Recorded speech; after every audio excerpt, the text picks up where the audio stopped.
Hello friends, मैं doctor Dinesh आपका स्वागत करता हूं आपके अपने ऑफिशियल यूट्यूब चैनल काय बंधु पे।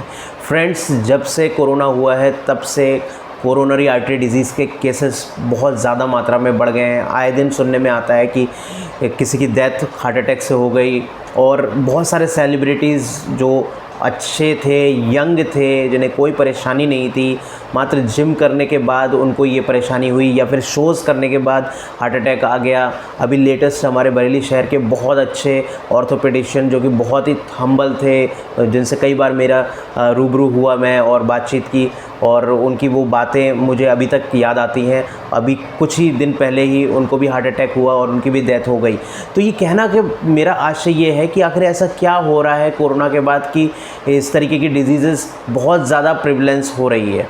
देखिए, कहीं ना कहीं कुछ चीज़ें हैं जो हमें परेशान कर रही है। आपको याद होगा कि जब कोरोना हुआ तो कुछ टेस्ट हम लोग कराते थे, लाइक IL-6, डी डाइमर, जो कि हमें ये बताता था कि खून के थक्का जमने की कितनी ज़्यादा आशंका है हमारे बॉडी के अंदर।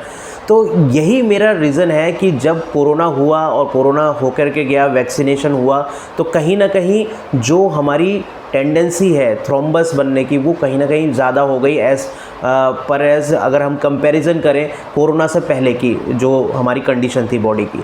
दूसरी चीज़ जो हमारी कोरोनरी आर्टरी होती है, क्योंकि हार्ट एक ऐसा ऑर्गन है जो 24/7 पंप कर रहा है, उसको हमेशा वर्क करना है, तो उसे वर्क करने के लिए एनर्जी भी चाहिए। वो एनर्जी उसको मिलती है जो लेफ़्ट वेंट्रिकल हमारा है, वहाँ से एओर्टा पूरे बॉडी को जो ब्लड सप्लाई करती है, वहाँ से एक ब्रांच कोरोनरी आर्टरी निकलती है जो कि हार्ट की मसल्स को ब्लड सप्लाई करती है।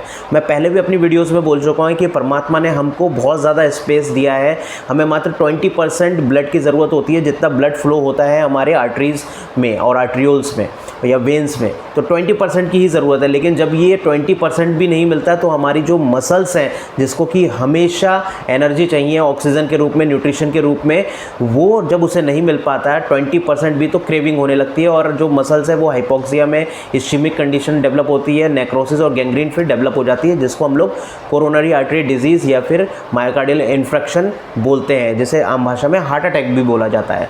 तो कहने का मतलब ये है कि जो हमारा ल्यूमेन है वहाँ पे कहीं ना कहीं ब्लॉकेजेस हैं और उस ब्लॉकेजेस में ये थ्रोम्बस बनने के चांसेस ज़्यादा हो रहे हैं। और वो थ्रोम्बस जब बनता है किसी आर्टरी में, वो आगे जाके जो छोटी आर्ट्रियोल्स होती हैं, हमारी कैपिलरीज छोटी होती चले जाती हैं, वहाँ पे जाके वो ब्लड को जो फ्लो है उसको चोक कर देता है, जिसकी वजह से इस तरीके की प्रॉब्लम्स आ रही हैं।